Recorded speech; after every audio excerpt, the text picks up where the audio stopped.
बिस्मिल्लाहिर्रहमानिर्रहीम। अस्सलाम वालेकुम स्टूडेंट।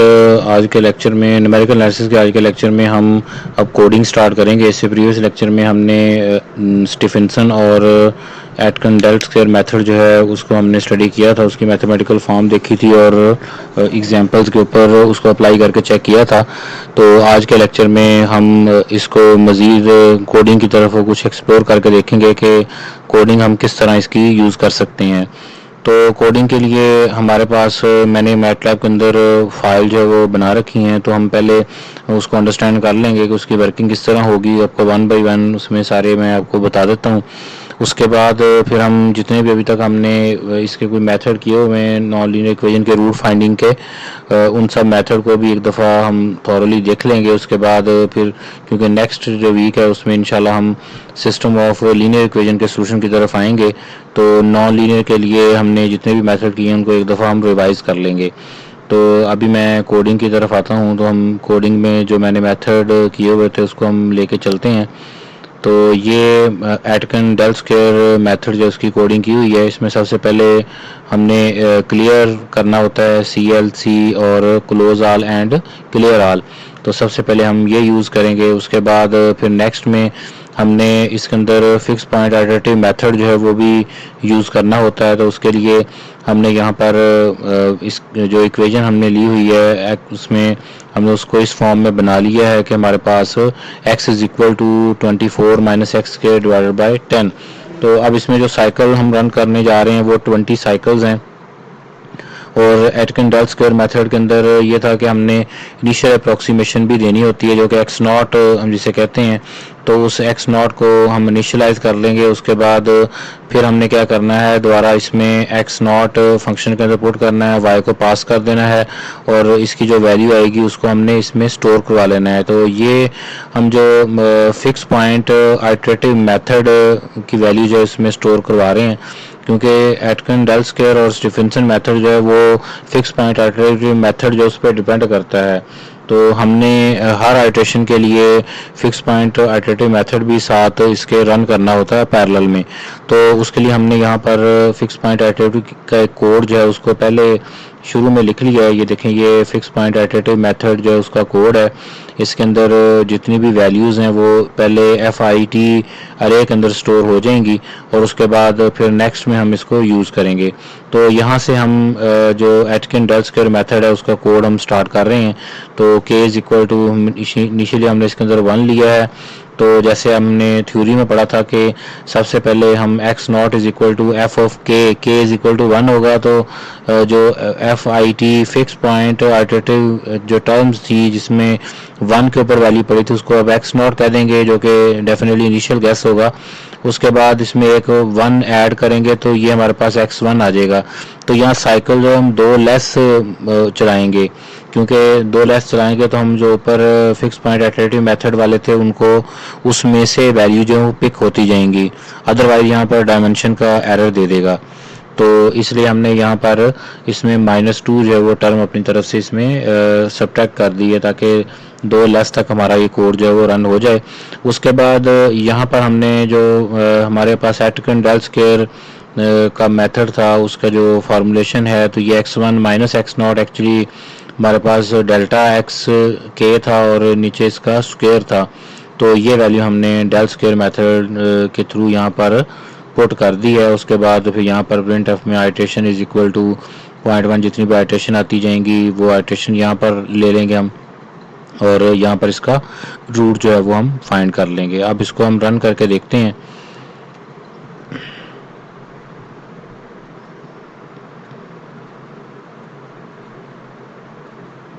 ये देखें, ये हमारे पास इसकी वैल्यूज़ जो हैं वो आ गई हैं। तो आइटरेशन हम टोटल 18 आइटरेशन रन हुई है, क्योंकि साइकिल 20 थे तो 20 माइनस 2 16 था। तो ये 18 तक हमारे पास टोटल साइकिल जो है रन हो गए हैं। और वैल्यू अगर आप इसमें देखें तो 12 आइटरेशन के ऊपर हमारे पास रूट जो है वो अप्रॉक्सीमेट होके आ गया था। उससे पहले इसकी वैल्यू जो है फ्रैक्शन में अप्रॉक्सीमेट नहीं हुई थी, उसके बाद ये फिक्स हो जाएगा।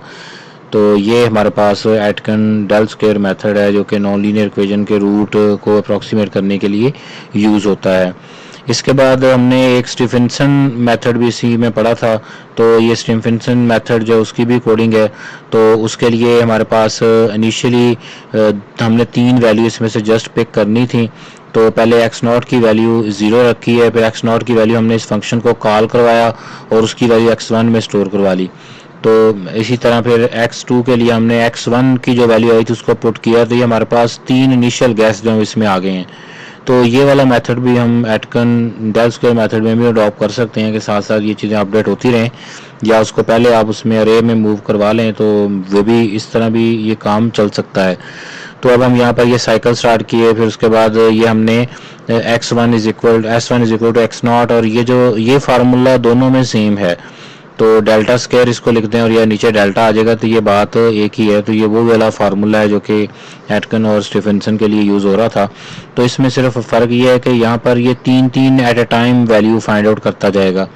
अब देखें S1 पहला जो अप्रॉक्सीमेट होके आया है, ये S1 एक्स नॉट के ऊपर रिप्लेस हो जाएगा, और उसके बाद एक्स नॉट जो है उसकी वैल्यू पुट करके x1 हम ले लेंगे, फिर x1 की वैल्यू फंक्शन पुट करके x2 ले लेंगे। अब जैसे इस नेक्स्ट आइटरेशन आएगी तो ये वाले एक्स नॉट, x1 और x2 तीनों इसके अंदर यूज होंगे।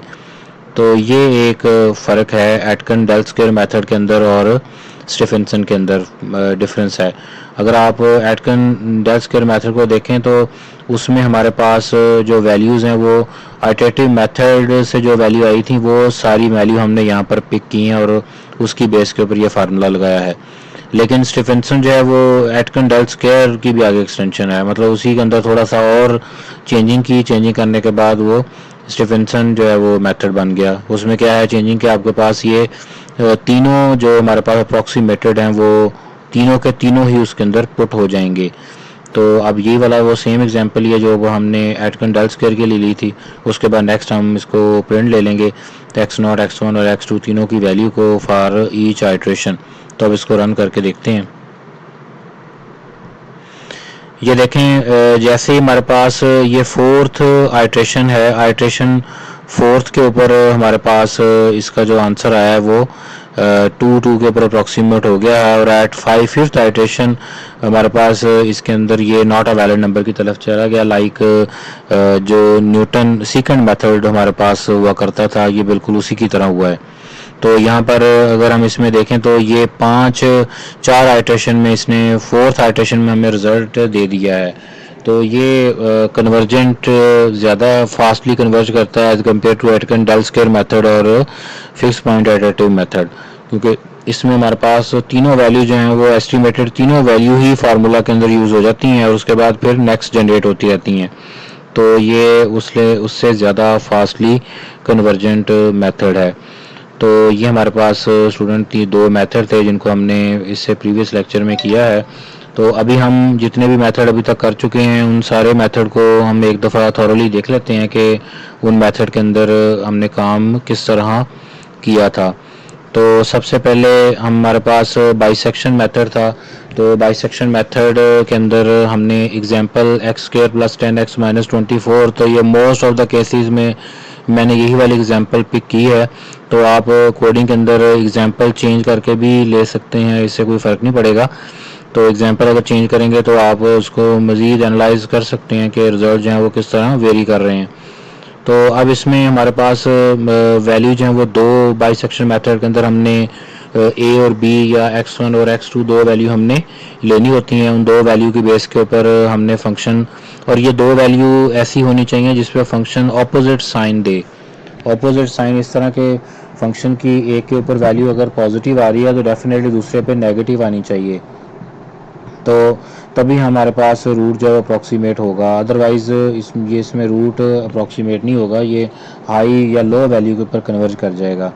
तो यहाँ पर x1 और x2 की वैल्यू अगर यूज़र ने 0 और 3 इंटर कर दी है तो हम यहाँ पर एक छोटा सा चेक लगा के उसको a और b के साथ अरेंज कर सकते हैं। लाइक मैं a को कह रहा हूँ कि मेरे पास a पे फंक्शन की वैल्यू लेस है और b पे ग्रेटर है। अब देखें x1 के ऊपर अगर वैल्यू लेस देन 0 आती है तो a को हम x1 असाइन कर देंगे और b को x2, और एल्स अगर x1 ग्रेटर देन आता है तो इसका उल्ट हो जाएगा। तो ये कोड क्या करेगा, ये जस्ट लेस वाली वैल्यू को a को पास कर देगा और ग्रेटर वाली वैल्यू को b को पास करेगा।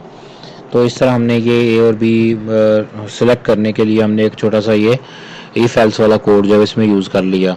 उसके बाद हमने फॉर लूप लगाया और साइकिल तक इसको रन किया, और बाइसेक्शन का ये प्रोसीजर था, इस प्रोसीजर को हमने फॉलो करना था कि c is equal to a plus b divided by 2।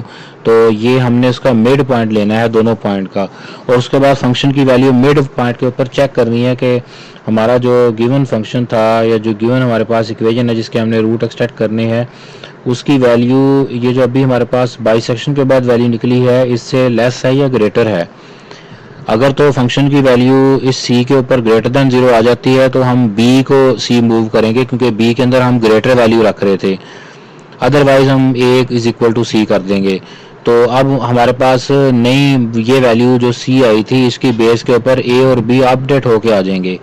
Definitely या तो a को वैल्यू c पास होगी या b को पास होगी।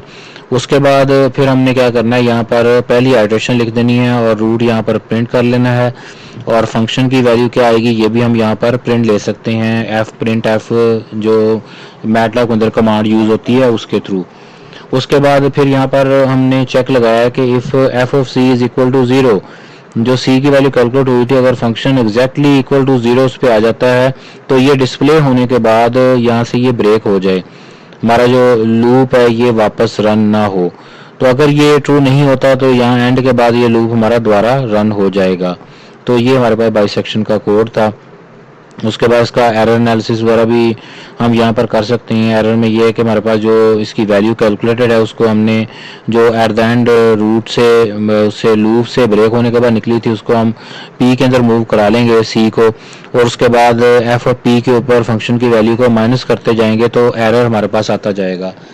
क्योंकि अगर एफ ऑफ सी आपके पास एग्जैक्टली 0 आ जाता है तो वो हमारा एग्जैक्ट रूट होगा। अगर 0 से लेस आता है या 0 से ग्रेटर आता है तो फिर हम उसकी जो रूट है उसके करीब तरीन है, मतलब एग्जैक्टली 0 आने का मतलब है कि रूट पे पहुंच गए हैं, अगर उसके लेस और ग्रेटर है तो उसके करीब हैं। तो ये हम इस तरह एरर एनालिसिस भी कर सकते हैं, और उसके साथ ये इसका प्लॉट भी ले सकते हैं। ये आगे इसका प्लॉट ले लिया है एक्स लेबल वाई लेबल के साथ। तो ये था हमारा फर्स्ट मेथड जिसको हमने बाइसेक्शन मेथड कहा था। उसके बाद हमने किया था फिक्स पॉइंट आइटरेटिव मेथड। तो उसके लिए हमने यहाँ पर ये इक्वेशन थोड़ी सी चेंज अब ली थी और उसको भी हमने फिर एफ ऑफ एक्स की फॉर्म में लिख लिया।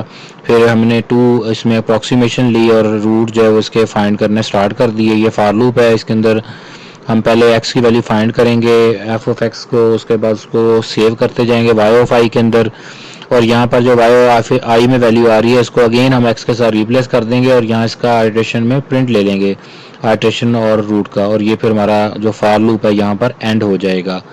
तो ये इसका सिंपल सा कोड था फिक्स पॉइंट आइटरेटिव मेथड का। इसके बाद नेक्स्ट हमने फॉल्स पोजीशन या रेगुलर फॉल्सी मेथड है उसको किया था। इसके लिए भी हमें 2 अप्रॉक्सीमेटेड पॉइंट चाहिए होते हैं। 2 अप्रॉक्सीमेटेड पॉइंट लिए, उनको ए और बी असाइन कर लिया और यहाँ से हमने एक्स लो और एक्स हाई जो है वो फाइंड आउट करने होते हैं। तो एफ ऑफ ए अगर लेस देन 0 है तो उसको हमने एक्स लो को दे दिया, और एफ ऑफ ए पे जो फंक्शन की वैल्यू है वो एफ लो को दे दी। इसी तरह बी ग्रेटर देन 0 है तो उसको हमने अपर को दे दिया और एफ अपर के अंदर एफ ऑफ बी फाइंड कर दिया। तो अब उसके बाद नेक्स्ट हमने क्या करना था कि साइकिल रन करने थे, और ये हमारे पास इसका फार्मूला है जो हमने अप्लाई करना है फॉर एक्स आर अप्रोक्सीमेशन। ये जो एक्स आर आ रहा है ये हमारा यहाँ पर रूट है। तो उसके बाद फिर यहाँ पर अगर एक्स आर लेस देन हो जाता है तो ये लो के साथ मूव हो जाए, एक्स आर लो को असाइन हो जाए, और एफ ऑफ एक्स आर जो है वो एफ लो को असाइन हो जाए। अगर ये नहीं होता, अगर ग्रेटर देन 0 है तो तब ये अपर को असाइन कर देना है। तो यहाँ ये अपडेट हो जाएगा। उसके बाद हम यहाँ आगे अपने जो रूट्स हैं उनको प्रिंट ले लेंगे। ये रूट को प्रिंट ले लिया, उसके बाद फिर यहाँ कंडीशन लगाइए कि अगर एग्जैक्टली 0 आ जाए तो root is equal to x r print हो, और उसके बाद आइटरेशन भी बता दे और एंड हो जाए। तो यहाँ ब्रेक भी इसको कर सकते हैं, और एट द एंड फिर इसको हमने उसके लिए एरर के लिए भी प्लॉट कर लिया। इसके बाद हमने न्यूटन रैप्सन और न्यूटन मेथड किया था। उसके अंदर हमारे पास डेरिवेटिव फंक्शन का लेना था, तो हमने 2 फंक्शन ऊपर डिक्लेयर कर लिए। एक फंक्शन जो था उसमें फंक्शन एज इट इज लिख दिया और दूसरे में हमने उसका डेरिवेटिव लेके लिख दिया। तो अब ये 2 फंक्शन है, उसमें भी इनिशियल गैस हमारा एक ही होगा, एक्स इज इक्वल टू 0, और यहाँ पर ये हमारे पास इसका न्यूटन रैप्सन मेथड का फार्मूला है। इसमें हम वैल्यू पुट करेंगे और S1 को फिर रिप्लेस कर देंगे x के साथ, और आइटरेशन और रूट का प्रिंट लेके दोबारा लूप वापस यहाँ पर आ जाएगा। और इसको भी हम एरर के साथ प्लॉट कर सकते हैं। सोल्यूशन को एक्स में मूव किया और एरर के साथ इसको प्लॉट कर दिया। इसके बाद नेक्स्ट हमारे पास ग्राफे रूट स्क्वायर मेथड था, और उसमें हमारे पास ग्राफे रूट स्क्वायर मेथड के अंदर, अच्छा इसमें सीक्वेंट मेथड 2 पॉइंट के साथ है, वो अभी प्रिंट नहीं किया हुआ, वो भी इंशाल्लाह आपको नेक्स्ट में बता दूंगा। तो इसमें हमारे पास आगे नेक्स्ट था ग्राफे रूट स्क्वायर मेथड। इसके अंदर हमने क्या करना होता है, इसमें पूरी पॉलिनोमियल के जितने भी रूट हैं वो सारे अप्रोक्सीमेट हो जाते हैं, तो इसमें हमें गैस की ज़रूरत नहीं होती। जस्ट हमने जो पॉलिनोमियल है उसको कोफिशिएंट मैट्रिक्स की फॉर्म में लिख देना है। लाइक अब इस वक्त क्यूबिक है तो ये क्यूब का साथ जो कोफिशिएंट आ रहा था वो ये स्क्वायर, और ये सिंपल एक्स, और ये कांस्टेंट। तो ये हमारे पास इस वक्त जो हम इसमें पॉलिनोमियल जिसके रूट या ज़ीरोज़ एक्सट्रैक्ट कर रहे हैं वो पॉलिनोमियल हमारे पास है x cube minus 4x² plus x plus 6। तो ये हमारे पास पॉलिनोमियल है जिसके हम जो ज़ीरोज़ हैं, या इसको अगर इक्वेशन बना लेंगे तो उसके रूट हमने अप्रॉक्सीमेट करने होते हैं। तो सबसे पहले ये जो P1 है इसके अंदर हमने P का स्क्वायर लेके मूव करना होता है।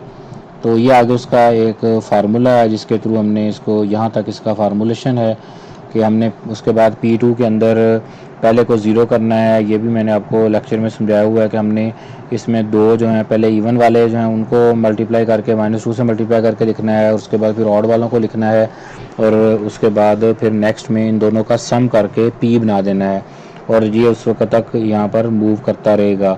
तो इसमें हमारे पास जैसे ही इसमें रूट हमने फाइंड करना है, तो ये जो P हमारे पास आ रहा है, P असल में जो मैट्रिक्स है यही हमारे पास वैल्यूज़ है।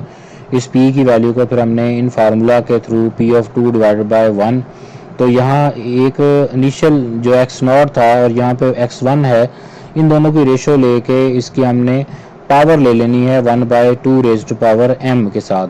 तो m हमारे पास यहाँ पर आइट्रेशन को बता रहा है कि आइट्रेशन कितनी इसमें रन हुई हैं, उसके साथ ये लिंक है। अगर 3 आइट्रेशन रन हुई हैं तो यहाँ पे आप 2 की पावर 3 यूज़ करेंगे, अगर 2 आइट्रेशन रन हुई 2 की पावर 2 यूज़ करेंगे। तो उसके बाद फिर आपके जो रूट्स हैं वो तीनों अप्रॉक्सीमेट होके निकल आएंगे। तो ये भी बहुत ज़बरदस्त हमारे पास नॉन लीनियर पॉलिनोमियल के ज़ीरोज़ फाइंड करने का मेथड है। उसके बाद अभी प्रीवियस लेक्चर में हमने स्टीफेंसन किया था, ये उसका भी कोड है। इसको भी मैं यहाँ पर थोड़ा सा जूम की फॉर्म में है ताकि आपको नज़र आ जाए। तो इसमें हमने ये फंक्शन लिया है जो कि फिक्स पॉइंट आइटरेटिव मेथड से एक्सट्रैक्ट किया था। इसमें 3 हमारे पास ये गैस थे इनिशियल, और उसके बाद फिर हमने इन तीनों गैस को फार्मूला के अंदर पुट किया और उसके बाद इसका आंसर ले लिया।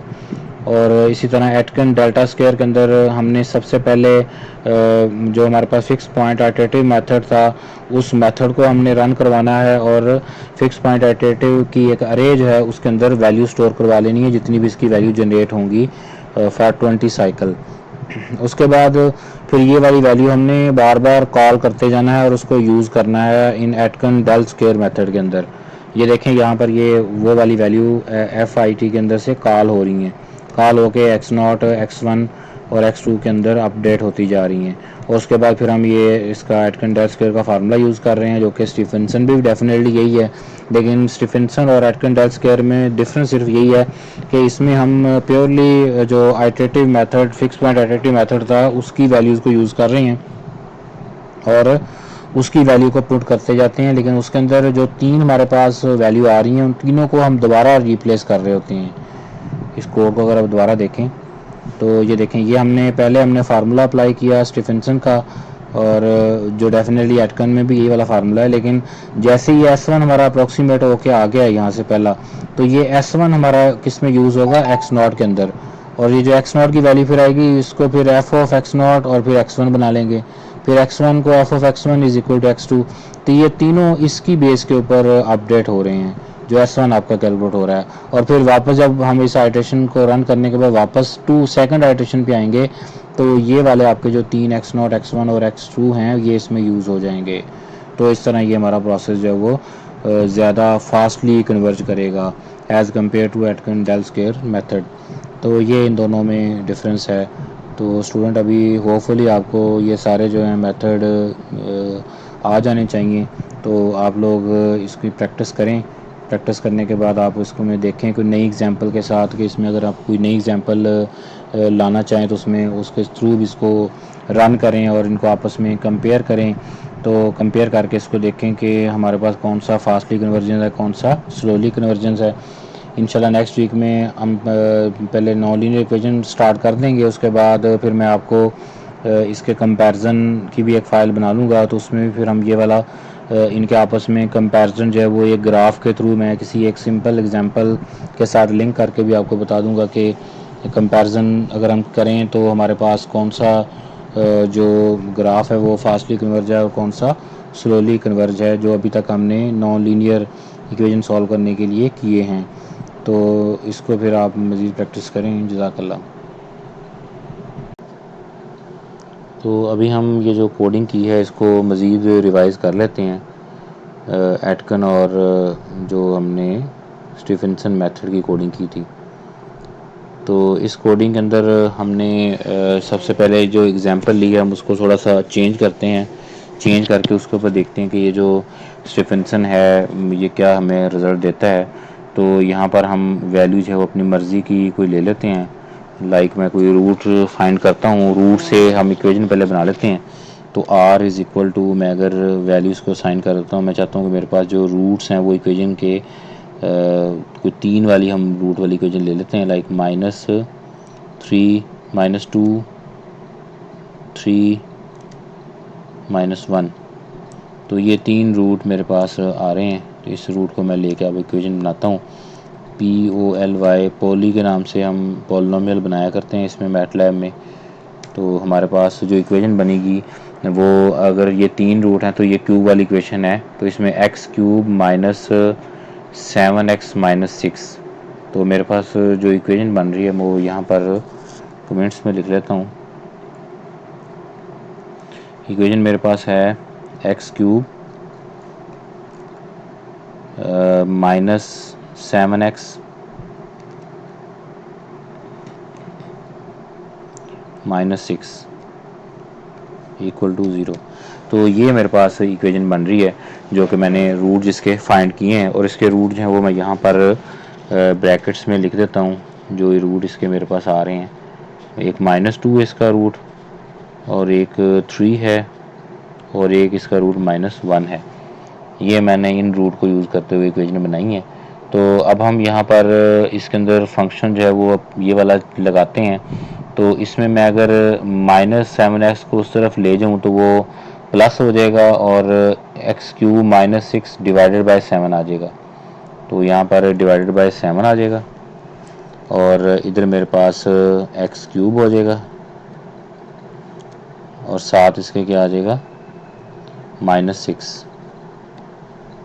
तो ये मैंने फंक्शन इसमें लिख दिया, और मैं इसको अगेन 0 से ही लिखता हूँ, चलाता हूँ, उसको देखते हैं कि इसका रिज़ल्ट जो है वो मुझे क्या मिलता है। तो ये मैंने इसको रन किया है, तो आफ्टर 5th आइट्रेशन मुझे इसका रूट जो है वो -1 मिल गया है। तो इसमें अब एक रूट मुझे अप्रॉक्सीमेट करके इसने दिया है जो कि -1 है।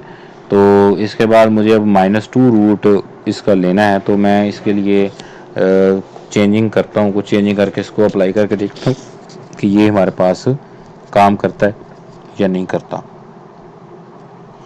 तो लाइक मैं इसमें वैल्यू जो है वो -1.5 रखता हूँ इनिशियल वैल्यू, फिर देखता हूँ कि ये क्या करेगा। तो ये अगेन कन्वर्जेस टू -1। तो इसमें अब मैं वैल्यू रखता हूँ -3। अब देखते हैं कि ये हमें रिज़ल्ट क्या देता है। अब देखें, जैसे ही मैंने -2 से दूसरी साइड पे जो नेगेटिव इन्फिनिटी वाली साइड है उसमें से कोई वैल्यू मैंने इनिशियल वैल्यू पे रखी है, तो मुझे जो रूट मिल रहा है वो -2 मिल रहा है। लेकिन एट 5th आइट्रेशन पे ये कन्वर्ज नहीं कर रहा, तो मैं आइट्रेशन या साइकिल जो है वो बढ़ा देता हूँ, 15 कर देता हूँ, नॉट अ वैलिड नंबर। तो अब देख लेते हैं कि ये कितनी आइट्रेशन पे इसने रिजल्ट दिया है। ये देखें 9th आइट्रेशन पे हमें रिजल्ट मिल गया था, उसके बाद 10th पे ये -इन्फिनिटी हुआ, उसके बाद नॉट अ वैलिड नंबर पे चला गया। तो 9th आइट्रेशन पे मुझे इसका रिजल्ट जो है वो मिल गया है। तो 9th आइट्रेशन में यहाँ फिक्स कर लेता हूँ। अच्छा, इसमें थर्ड रूट भी हमारे पास था। थर्ड रूट इसमें थर्ड रूट 3 पे है। तो मैं इसमें अब वैल्यू जो है वो 2 रख के देखता हूँ कि मुझे जो थर्ड रूट है मेरा वो भी मिलता है या नहीं मिलता। अगेन वो कन्वर्जेस टू -2। तो इसका मतलब मैं इनके 3 से आगे वाली वैल्यू लाइक मैं 5 रखता हूँ, तो फिर इसको देखता हूँ कि ये क्या करेगा। देखें, जैसे मैंने 5 रखा है तो ये अब जो इससे पीछे वाला 3 वाले रूट की तरफ कन्वर्ज किया है। तो इस तरह आप मेथड को देख सकते हैं कि हमारे पास मेथड जो है वो किस तरफ को कन्वर्ज कर रहा है और किस तरफ को डाइवर्ज कर रहा है। तो ये हमारे पास रूट्स फाइंड करने के लिए हम इसमें जो इनिशियल वैल्यू उसको चेंज कर सकते हैं। लेकिन ये भी रूट अभी अप्रॉक्सीमेट नहीं हुआ, इसका मतलब है कि इसको मैं अगेन इसको 11 कर देता हूँ, फिर देखता हूँ कि ये क्या करेगा, रूट अप्रॉक्सीमेट कर देता है या नहीं अभी भी नहीं कर रहा। इसको मैं 15 करता हूँ, फिर देखते हैं। देखें, इसमें 13 पे जाके हमारा रूट जो है वो अचीव हो गया है, 14 पे नॉट अ वैलिड नंबर, तो 13 आइटरेशन पे बाद हमारा ये रूट अप्रॉक्सीमेट हो गया। तो ये हमारे पास एक चेंजिंग है कि हम किसी भी मेथड के अंदर इस तरह की चेंजिंग जो है वो करके अपना जो रूट है उसको एक्सट्रैक्ट कर सकते हैं। इसी तरह एटकन डेल स्क्वायर मेथड के अंदर भी ये वाला काम हम करके अपना रूट जो है वो निकाल सकते हैं। लाइक अगर मैं यहाँ पर यही वाली इक्वेशन पुट कर देता हूँ, तो इसी इक्वेशन को हम अप्रॉक्सीमेट करके देख लेते हैं कि ये हमें कितनी आइटरेशन के बाद रिज़ल्ट देता है और किस तरह हम इसमें रूट जो है वो अपने सारे के सारे फाइंड आउट कर सकते हैं। तो ये मैं इसको कॉपी कर लेता हूँ और यहाँ पर इसे हम पेस्ट कर देते हैं। तो ये मैंने वही वाली इक्वेशन जो अभी स्टीफिंसन के अंदर पुट की थी, वही इक्वेशन मैं इधर भी ले आया हूँ। तो पहले हम इसको 0 पे ही रन करते हैं कि ये हमें कहाँ पर लेके जाता है।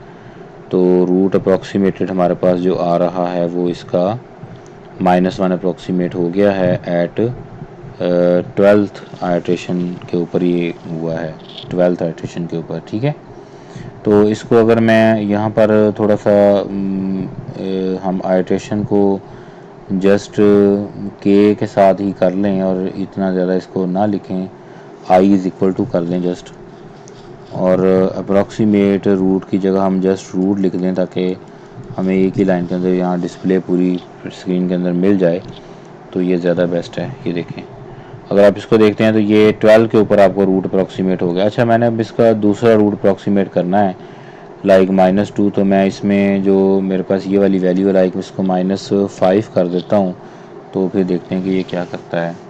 तो इसमें हमारे पास वैल्यू जो ये डाइवर्ज हो रही है, तो ये हमारा रूट की तरफ कन्वर्ज नहीं कर रहा, ये वैल्यू बड़ी की तरफ जा रहा है। उसके बाद ये देखें, बढ़ते बढ़ते ये इन्फिनिटी नॉट अ वैलिड की तरफ ही निकल गया। तो इसका मतलब है कि अगर मैं इसको वैल्यू -3 देता हूँ तो फिर मुझे ये रिज़ल्ट क्या देगा। अगर -3 हम रखते हैं तो उस पर भी ये अप्रोच नहीं कर रहा। तो मेरे पास -1 रूट आया था जब मैंने ज़ीरो किया है, तो मैं इसमें वैल्यू रखता हूँ -1.5, फिर देखते हैं कि हमें ये वैल्यू जो है वो देता है या नहीं देता। तो ये अगेन उस पर चला गया। इसका मतलब है कि ये हमारे पास जो -2 रूट है उसकी तरफ ये अप्रोच नहीं करेगा। ये अगर हम -2 से वैल्यू बड़ी रखते हैं तो ये उससे नेगेटिव में बड़ी वैल्यू की तरफ निकल जाता है। अब हम देखते हैं कि ये पॉजिटिव रूट को एक्सट्रैक्ट कर सकता है या नहीं कर सकता।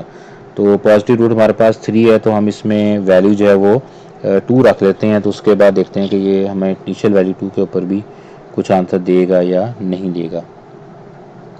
तो ये नेगेटिव वाला रूट इसने अप्रोच कर लिया है। तो इसका मतलब है कि अगर हम 3 से बड़ी वैल्यू रखते हैं तो फिर इसको चेक करते हैं कि ये वापस 3 पे बैक आता है या अगेन। ये देखें, अब ये बड़ी वैल्यू की तरफ निकल गया, पॉजिटिव में बड़ी वैल्यू की तरफ, तो ये डाइवर्जेंट है। तो इसका मतलब ये इसका भी एक ड्रॉबैक है जिसको हमें चेक करना होगा। किसी भी मेथड के कुछ ड्रॉबैक होते हैं, ड्रॉबैक को भी हमें फॉलो करना होता है कि उसमें ड्रॉबैक जो है वो क्या हैं और किस तरह उसको ओवरकम कर सकते हैं अगर हम किसी एक मेथड को किसी दूसरे मेथड के साथ कंपैरिजन में लेके जाएंगे। तो ये इसमें हमारे पास एक ड्रॉबैक था। तो इसको भी आप जितने भी मेथड अभी तक किए हैं उनमें इस तरह की चेंजिंग जो है उनको आप लोग करके देखें कि आपके पास अगर आप इक्वेशन खुद से पहले बनाएं तो मैटलैब में इक्वेशन बनाना कोई इतना मुश्किल टास्क नहीं है। जस्ट आपने रूट बताने हैं कि मेरे पास, अगर मैं देखें यहाँ पर root is equal to fraction में रूट लिख लेता हूँ ना, लाइक 1.33456, मैं कहता हूँ एक मेरे पास ये रूट है। दूसरा रूट मैं रखता हूँ -7.2596 कर लें, और ये मैंने एक इक्वेशन बनाई है जो फ्रैक्शन की फॉर्म में, दो रूट हैं क्वाड्रेटिक है डेफिनेटली। अब मैं कहता हूँ कि इस की मुझे इक्वेशन बना के दे दो, तो अब देखते हैं कि हमारे मैटलैब जो है वो क्या करती है। अब देखें मैटलैब ने इसकी इक्वेशन क्या बनाई है, जिसके ये दो रूट होंगे उसकी इक्वेशन होगी x square plus 6.1214 x minus 9.9505 is equal to 0। तो ये इसने एक क्वाड्रेटिक इक्वेशन बना दी। इस तरह आप फ्रैक्शन में वैल्यू दे के कोई क्वाड्रेटिक इक्वेशन बनाएं। अब देखें इसका रूट जो है वो हमारे पास इंटीजर फॉर्म में नहीं होगा, रियल वैल्यू कोई ना कोई आएगी, तो वो रियल वैल्यू इस तरह की फॉर्म में पॉइंट में भी आ सकती है। तो इस तरह आप इक्वेशन बना के जितने भी पॉलिनोमियल हम अगर हम जितने भी ऑर्डर तक लेके जाना चाहें लेके जा सकते हैं। तो आप उसमें मेथड के ऊपर अप्लाई करें और अप्लाई करने के बाद उसको रिज़ल्ट को वेरीफाई करें कि रिज़ल्ट क्या आएगा, तो उसको आप एनालिसिस के लिए यूज़ कर सकते हैं। तो आज के लिए बस यही वाला है, इंशाल्लाह नेक्स्ट में इससे आगे मज़ीद मूव करेंगे।